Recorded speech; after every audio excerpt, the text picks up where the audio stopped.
Hi, kindergartners. Mabel and I were dancing to the song because it's fun to do. Welcome back to your TV classroom. Today is Monday, March 1st. Oh my goodness, we're in the third month of the year. We've finished 2 months already, and we're in the first day of the third month. Can you believe it, Mr. Kevin? Oh man, that's amazing. Well, Mabel, let's check in with our zone on this first day of the third month. How are we feeling today? Do you feel sad or sick, tired, or happy and calm and ready to learn, or worried or frustrated or really excited, or are you feeling angry today? What zone are you in? Mr. Kevin, how are you feeling today? I'm in the green zone. Yeah, I'm good to go. And how about you, Mrs. Wally? I'm also in the green zone. That's I'm wonderful. feeling good to go. What about you, Mabel? Mabel's in the green zone too. All right. If you're not in the green zone, friends, there's lots of strategies to help you get there. You could take a walk, get a drink of water, do some deep breathing. If you're feeling sad, sometimes drawing a picture helps. Make sure to take care of yourself today too after our lesson, okay?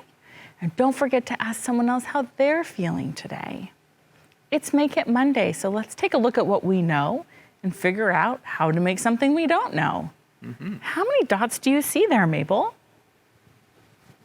You see 10 dots, and it says, how many more to make 11? If we have 10, how many more do we need to make 11? 10. What comes after 10, friends? 11. So how many more dots do we need? Just one. Because 10 and one more makes 11. Ooh, how many do you see? 10. And now we're going to add dots until we get to the number 12. Everyone say 10. 10, 11, 12. How many more dots did we add to make 12? That means how many dots did I have to draw to have 12 altogether? 1, 2.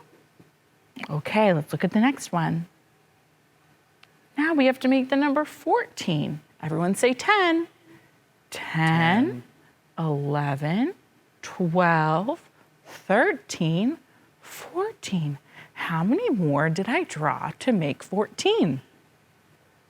4 dots, because 10 and 4 makes 14. We're going to learn about that when we learn about teen numbers, kindergartners. Now we have to figure out 15. Here we go. Say 10. 10, 11, 12, 13, 14, 15. How many more did I draw to make 15? 5 more, because 10 and 5 makes 15. Okay, last one. Can you make a prediction based on the pattern?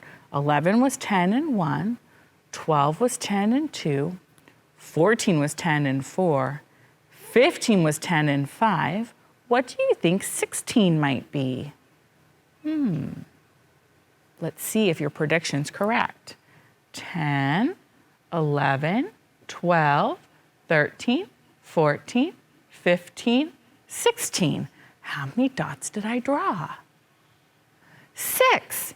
10 and 6 make 16. Did you predict the number 6? If you did, give yourself a kiss on your brain. Today we are learning to tell addition stories and match them to written equations. So Mr. Kevin, can you show my whiteboard? I'm going to do these with you together. What kind of story could we tell about the first equation? We're going to tell the same kind of story for all of them. Do we want to do apples in baskets, frogs on logs? Which one would you like to do, Mabel? Okay, Mabel would like to do frogs on logs. There's 1 frog on a log. 4 more frogs join.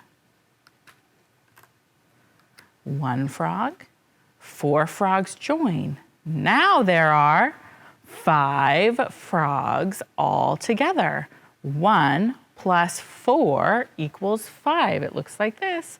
1 plus 4 equals 5. Okay, let's do the next one. How many frogs start on the log? What number is that right there? 1. 1 frog on the log. How many frogs hop on? 1. Now there are 2 frogs on the log. If you have your counters, you can do this with me. Okay, how many frogs are on our log? Just 1. 1 frog on our log. How many frogs join? Because we're adding, so we're putting them together. How many frogs join? 3. 1, 2, 3. How many frogs do we have all together? 3 and 1 makes 4, or 1 and 3 makes 4. Great job, kindergartners. Ooh, we get to tell stories about the animals, and then we're going to write the equations on our whiteboards. Okay, Mr. Kevin, can you pick 2 groups of animals? It can't equal more than 5. Okay. What do you see? 2 groups of animals and can't equal more. Yeah, so like you look at 5. there's like the mama sheep and the baby sheep, or there's chickies that are eating and chickies that are not eating, or butterflies on the left, butterflies on the right.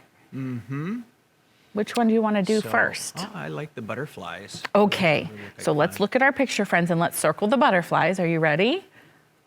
Let's see, I see some butterflies here. Oh, look at that. How many butterflies do we see on the left? That's this side right here of the barn. 4 butterflies. We're gonna write the number 4. Are you ready? Oh, can you show my whiteboard too, Mr. Kevin, please? Okay, we're gonna write the number 4 because we see 4 butterflies. 4 butterflies are on the left side of the barn. How many butterflies are on the right side of the barn? 1. How many butterflies all together? 4 and 1 more is 5. We wrote an equation that matched the picture. Okay, Mr. Kevin, let's pick another one. Okay. Let's look at the little piggies. The piggies. What kind of story could we tell about the piggies? What do you think, Mabel? There's 1 daddy pig and 3 baby pigs. How many pigs are there? Okay, let's write the equation. Our story was there's 1 daddy pig and 3 baby pigs. How many pigs are there? How many are there if I have 1 and 3 more? Well, 1, 2, 3. There are 4 pigs. 1 plus 3 equals 4. Okay, Mr. Kevin, pick another one. Hey, let's take a look here.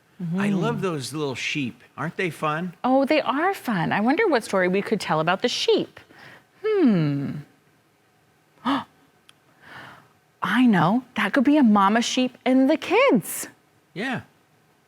Those are called lambs, but they're all in the sheep family. So we're going to do 1 mama sheep and 3 children sheep. How many sheep in all?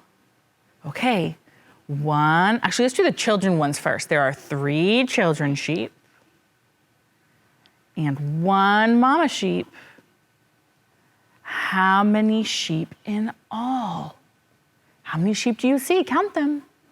3 and 1 more is 4, because we know the next number in the number line is 4 after 3. Great job, kindergarten friends. All right, let's look at our next problem. Oh, we've got pictures, and we have to match the pictures to the equation. Are you ready, Mabel? Are you ready, friends at home? Okay, get your brain ready. Here we go. Let's look at the sheep. They're kind of hard to see because they're white, but you can see their heads. How many little heads do you see?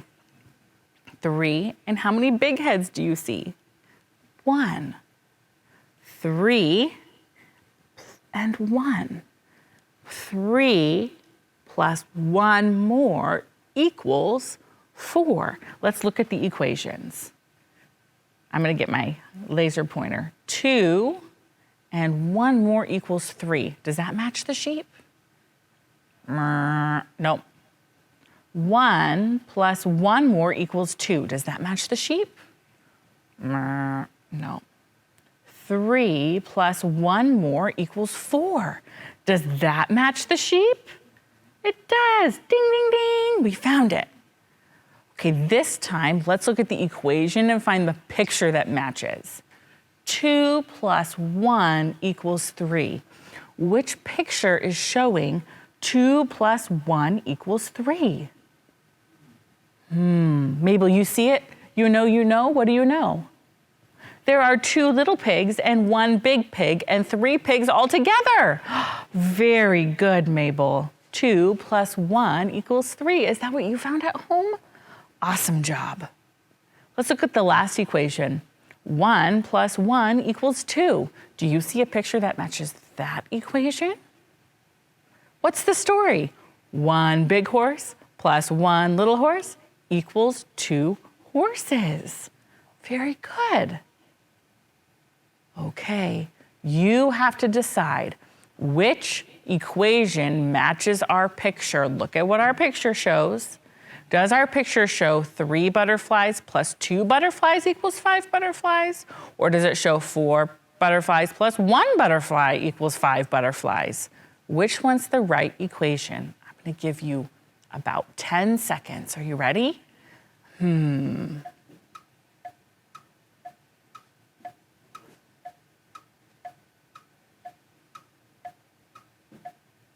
Mr. Kevin, which one do you think it is? My microphone wasn't on. I think it's number 2, the second one. 4 plus 1 equals 5? 4 plus Why 1 do you equals think it's 5. 4 plus 1 equals 5? Because there's 4 butterflies that are yellow and black.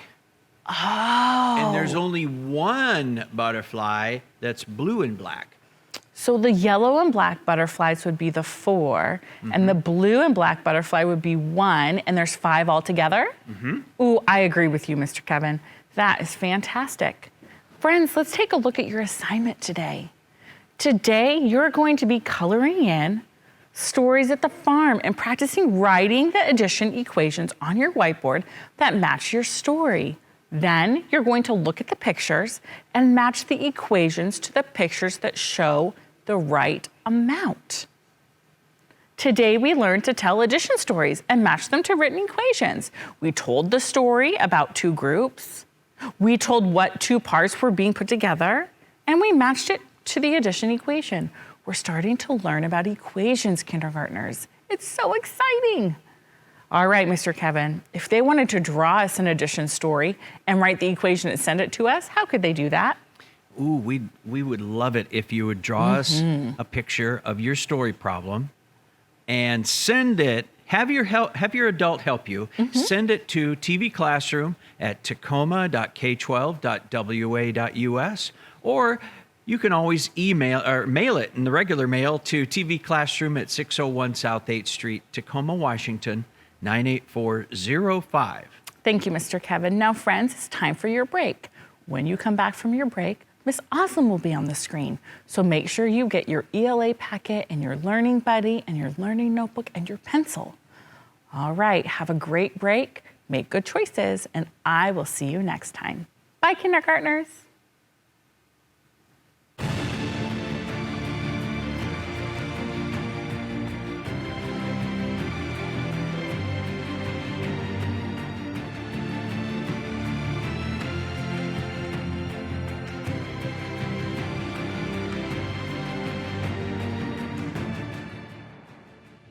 Greetings, astronaut cadets. This is your commanding officer reporting to you from Space Command. Today, we will be traveling to and exploring the moon. We call this mission Space Jump. Here's how it works. Number 1, complete each of the 4 levels by reaching the star coin. 2, when you see me run, you run. 3, When you encounter an object coming towards you, you will need to either dodge, duck, dip, dive, or dodge in order to safely complete each level. And number 4, have fun. Good luck, cadets!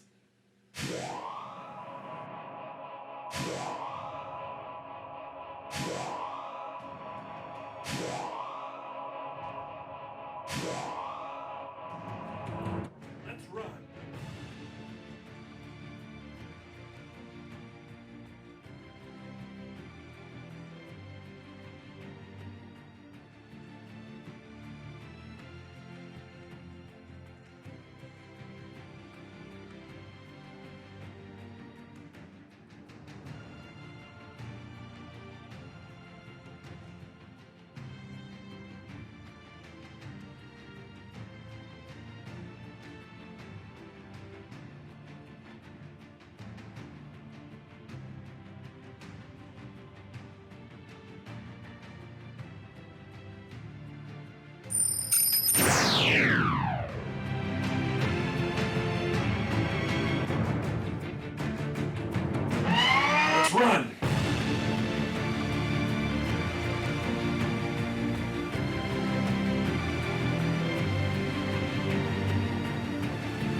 Hi, kindergartners. Welcome back from your break. Excellent job gathering your materials and being ready to go for our learning today. You can take your pencil and your learning notebook and put them off to the side. You won't need those yet, but go ahead and hold on to your learning buddy if they are going to help you focus. Let's remind ourselves today and every day when we come together, your job is to listen, share, read, and write. Now let's remind ourselves about our active listening posture. We have our eyes watching, ears listening, voice quiet, and if it helps you, your body is still. Even then, even if you're showing active listening posture, you might need to remind your brain to focus. And if that happens, we use positive self-talk. Focus, self, focus. You can do it. You can do it. Now, we have been reading a lot of fiction books. And when we read these books, we often expect to learn a lesson, like we did from Goldilocks and the Three Bears by James Marshall. Now, the characters in a story play a really big part in teaching us the lessons. So let's review. In Goldilocks and the Three Bears, we learned what lesson? That's right. Goldilocks' mom at the beginning says, "Don't go through the woods. I hear bears live there." She did it anyway, and then she got into a whole bunch of trouble with those bears, didn't she? So the lesson we learned is that we should be listening to our adults who are trying to keep us safe so we don't get hurt or get ourselves in trouble. Now, in the Three Billy Goats Gruff, let's think about what the characters did. And now, did they do something that we would want to copy or be like? Take some think time. Remind yourself about the Three Billy Goats Gruff.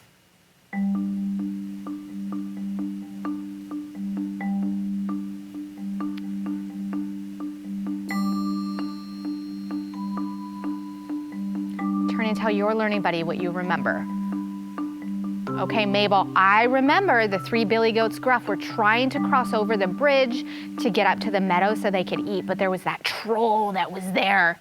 And instead of just running away from their problem, they worked together as a team to solve the problem and get rid of the troll so they could go up and eat. Now, in this case, the lesson that we learned is to be like our characters, to work to solve our problems. Today we're going to read this story called A Balloon for Isabelle, and we're going to think about the lesson.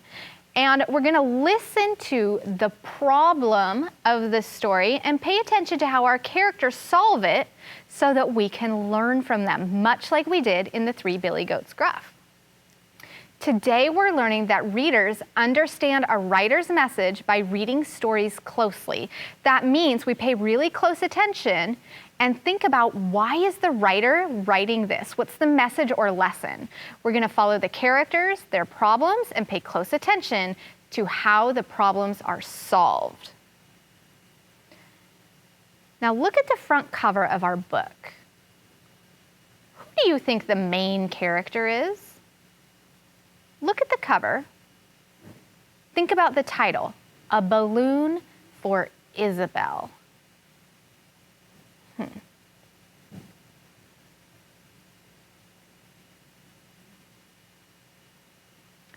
What are you thinking? Turn and tell your learning buddy. Mabel, I see an animal there on the front cover. So that is probably the main character. And then the title says A Balloon for Isabelle. And I know that Isabelle can be someone's name. So I think this character on the front cover is named Isabelle, and Isabelle is the main character. So, what kind of animal is Isabelle? Can you make a prediction?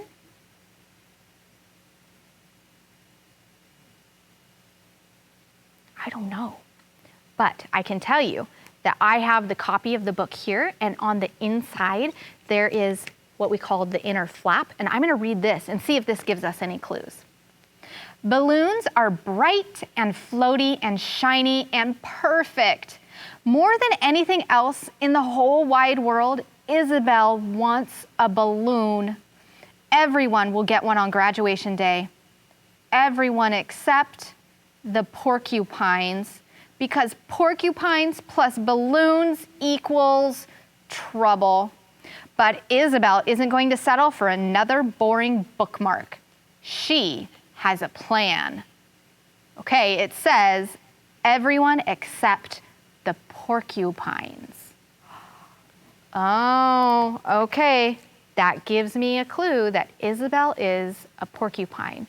And it also, the inner flap also gave me a clue as to what the problem of the story is, that Isabel wants a balloon, but she can't have it because she's a porcupine. Why not? What do you know about balloons and porcupines? Why is it that porcupines plus balloons equals trouble? Take some think time.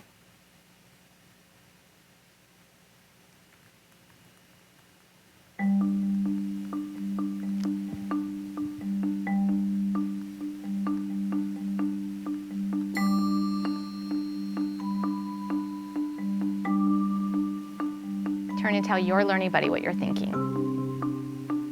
Mabel, I know that porcupines have quills. Those are the pointy parts that come off. And I know that balloons pop easily on pointy things. I think that might be why Isabel isn't going to get a balloon. But it also said that Isabel has a plan.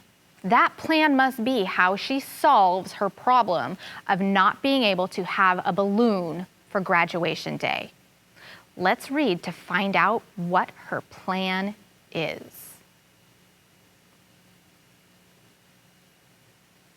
No fair, said Isabel. Yeah, no fair, said Walter. It was 2 days before graduation. Boy, they're really upset. I would be too. Doesn't seem fair. In 2 days, the possums, the raccoons, and all the other animals would get balloons, but not the porcupines. And Isabel wanted a balloon more than anything in the whole world. Ms. Quill smiled patiently. I'm sorry, but balloons are not safe for porcupines. The porcupines will each get a lovely bookmark.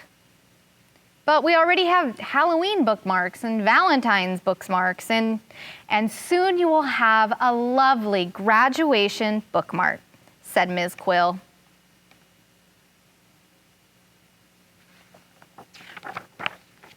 Isabel and Walter sat together at lunch. Can I have your broccoli? Asked Walter. I got jelly beans again. I wish my dad owned a candy shop, said Isabel. Isabel gazed out the window. Sally told me that when you first get it, a balloon can bounce on the ceiling. If you pull the string and let it go, it makes a soft thumpy sound, she said.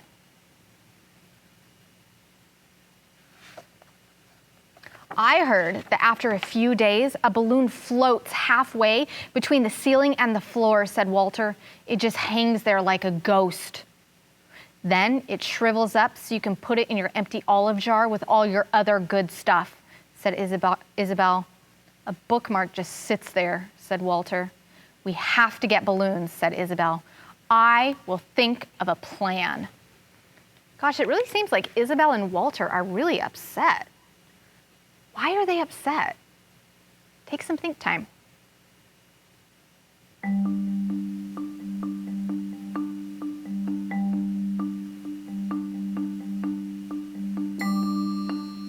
Turn and tell your learning buddy what you're thinking. Mabel, our main characters, Isabel and Walter, are upset because all the other animals are going to get a balloon, but not them because they're porcupines. That would make me upset too. Now, we know that fiction stories have a beginning, a middle, and an end. In the beginning, which is what we've just read, we're introduced to our characters, which are Isabel and Walter and Ms. Quill. And we're introduced to the setting, which is their house and their school. And we're also introduced to the problem, which is that the porcupines aren't going to get balloons for graduation. Now, the middle of our story is where our characters are going to try to solve their problem.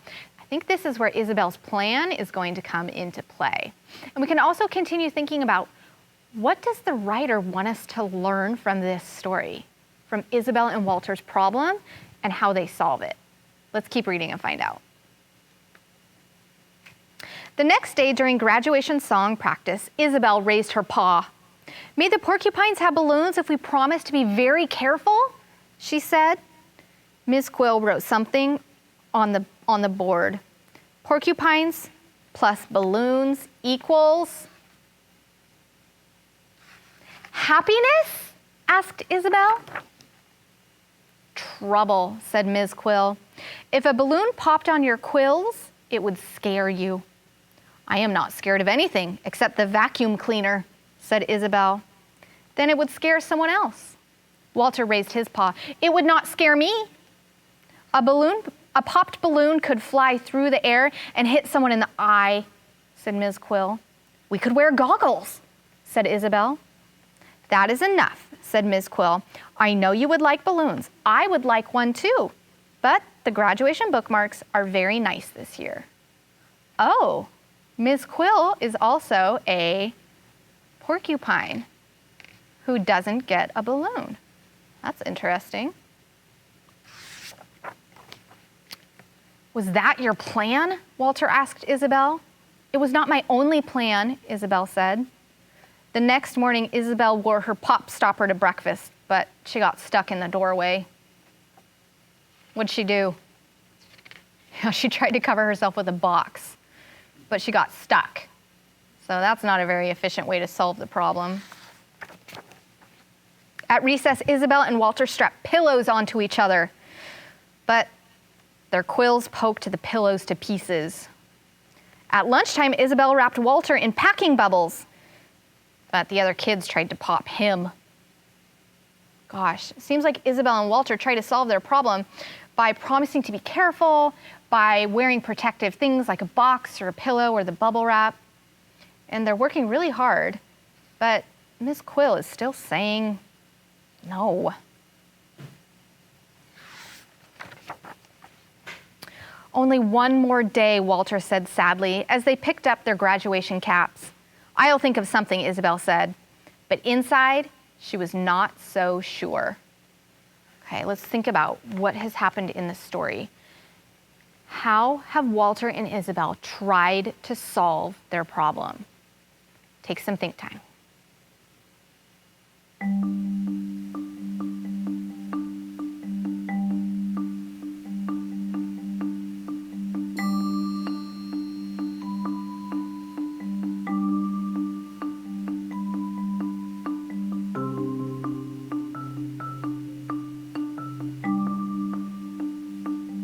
Turn and tell your learning buddy what you're thinking. Mabel, they promised to be careful. They tried to wear a box. They tried to do a pillow. They tried to do bubble wrap, but none of it's working. Now, I'm thinking about the three billy goats gruff and how our billy goats also had a problem and they had to work together to solve it, just like Walter and Isabel. Do you think that Walter and Isabel are going to give up and just settle for the bookmark? Or do you think they're going to keep trying? What do you think, Mr. Kevin? Yeah, I don't think they're going to give up. I don't think so. I think that's part of the lesson that our writer wanted us to learn. Mm-hmm. That evening, Isabel went to Walter's for a cookout. "You sure have a lot of candy," she said. "I know," said Walter. "If you ever got a balloon, what color would it be?" asked Isabel. "Green," said Walter, "like broccoli." I would get red," said Isabel, "like a red..." "I have an idea." Do you know what her idea is?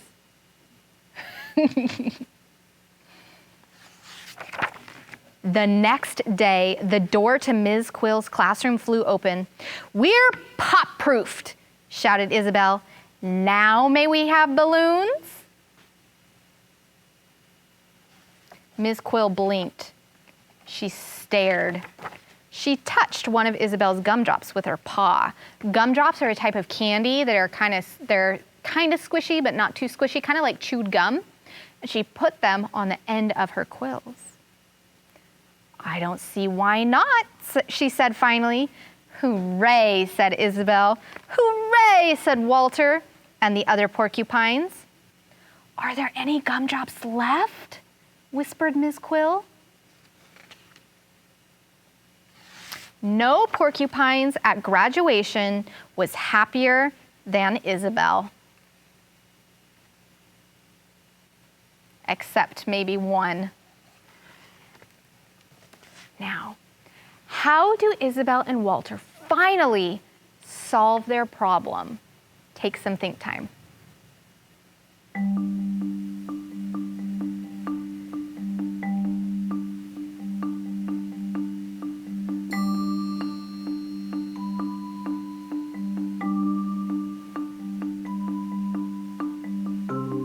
Turn and tell your learning buddy how Isabel and Walter finally solved their problems. Mabel, they put gumdrops at the end of their quills so that the sharp part was covered. So even if a balloon hit it, it wouldn't pop. Now, our characters had to get really creative with how they solved their problem. And they didn't give up until they got what they thought was fair.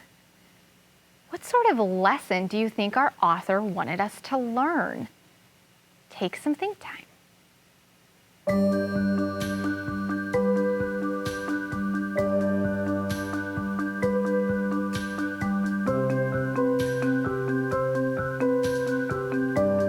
Turn and tell your learning buddy what you're thinking. Mabel, it wasn't fair that all the other animals got balloons except the porcupines. And Isabel and Walter worked really hard to solve the problem so that they got what was fair. I think the author wants us to learn that when we see something happening that isn't fair, that we need to work even harder to solve the problem so that everyone gets what they need or want. Now, I want to show you how I can use a story map, which is a graphic organizer, to think about the story elements. You have a blank story map like this in your ELA packet. And what we're going to do is think about our book, A Balloon for Isabel. We're going to think about the characters, the setting, the problem that happens at the beginning, what the characters do to try to solve the problem, and finally, how they solved the problem. That matches with our character setting, beginning, middle, end. So think about who are our characters.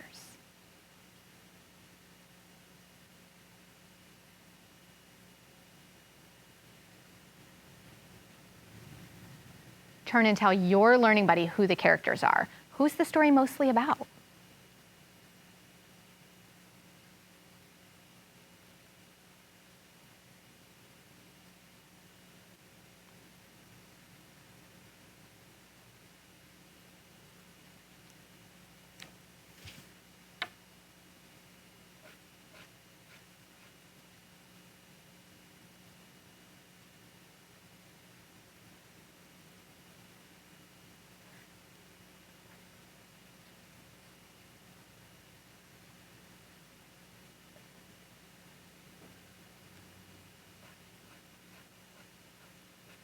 Now, I used the book to help me spell our characters' names correctly, Isabel, Walter, and Ms. Quill, and then I drew a picture. Now think about the setting. Where does this story take place? Mostly. Yeah, when they're at school. So I'm going to draw a school.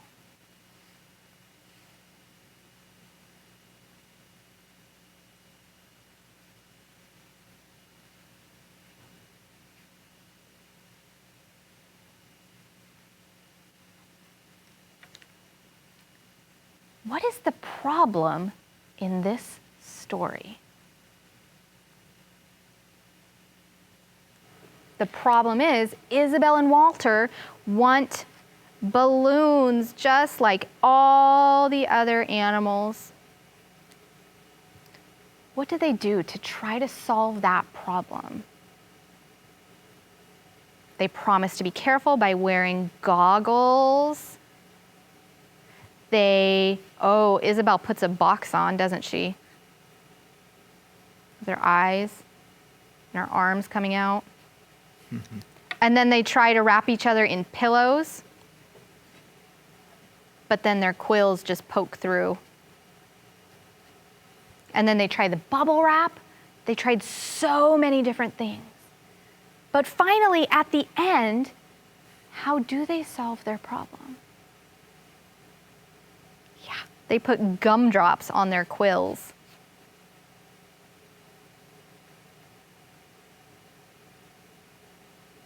Give Isabel a really big smile. And they get a balloon. Now today we learned that readers understand a writer's message or the lesson that they want us to learn by reading stories really closely, following the characters, their problems, and how the problems are solved. I want you paying close attention to that when you're doing your independent reading today.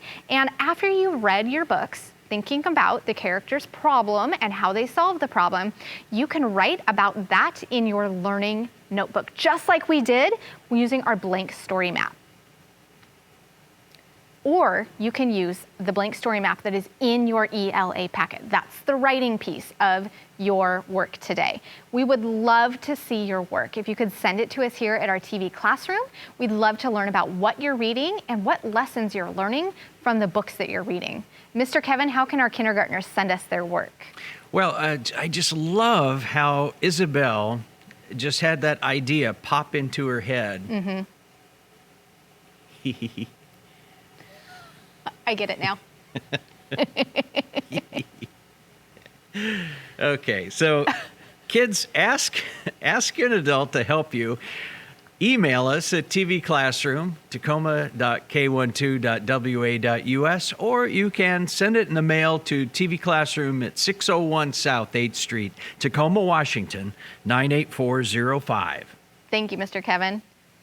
Now, kindergartners, this is time for our affirmation. This is when we say positive things about ourselves before we go off to do our independent work. And today I want you to remind yourself that I am a problem solver, just like Isabel and Walter. So say that out loud. I am a problem solver. Excellent job today, kindergartners. I hope you have a great rest of your day, and I look forward to seeing you back here next time in our TV classroom. Bye.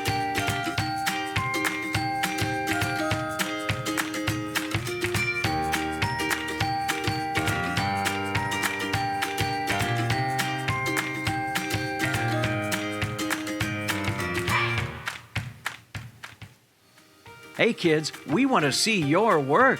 Just send your pictures and your stories to TV Classroom, 601 South 8th Street, Tacoma, Washington, 98405.